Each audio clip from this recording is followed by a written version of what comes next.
It was a morning unlike any other. Streets usually buzzing with rush hour chaos were eerily quiet. In London, in Paris, in Madrid, in Berlin, newsstands became altars. Front pages mourned not just a man, but a moment in history. The Sun's headline read, "Truly blessed." The Daily Mail proclaimed, "He's returned to the house of the Father." The Telegraph offered one last Easter blessing, and his work was done. He wasn't just a religious figure, he was a global force. Pope Francis's face, humble, human, stared back from every corner of the continent.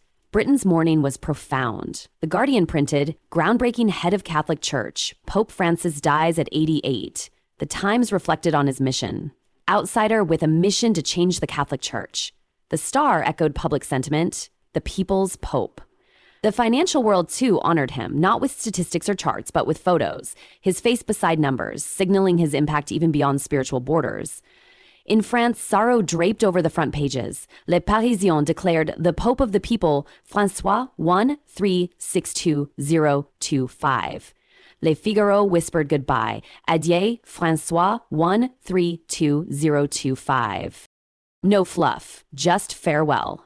La Croix honored his values. The Pope who wanted to reform the Church, a headline for history. Les Echos placed his legacy front and center. Pope Francis, the legacy of a reformer. In Spain, grief rippled like a tidal wave. El País read, Pope Francis died. Their tribute didn't hold back. Francis died, a pope who shook everything. He really did. Their obituary headlines struck deep. The Pope who came from the far end of the world. And the logistics followed suit. A simpler funeral, a different grave, a very quick conclave.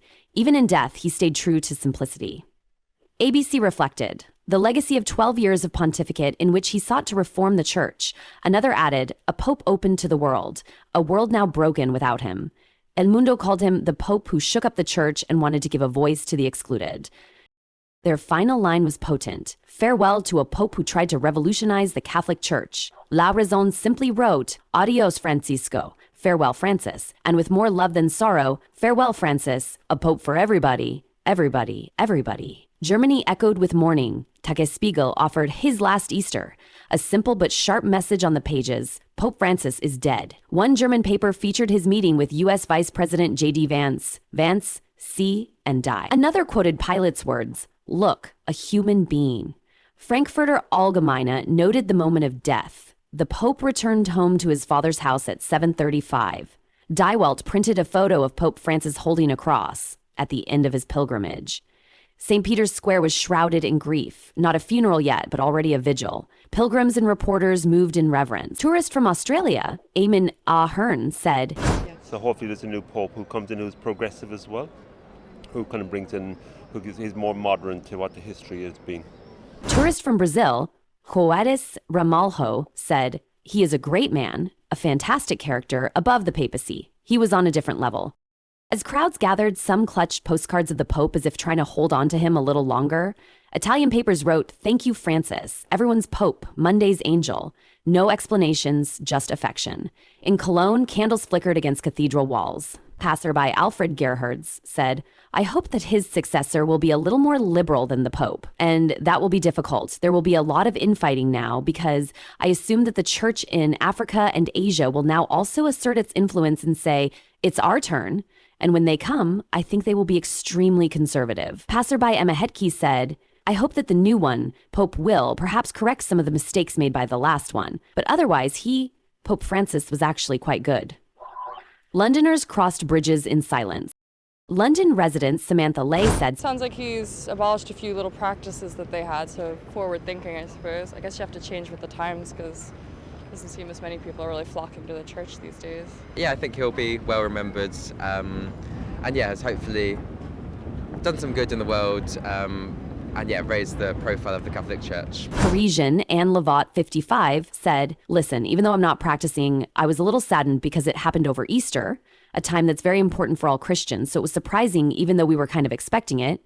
And he was the Pope, I think, who was quite modern and very human. So yes, it's sad.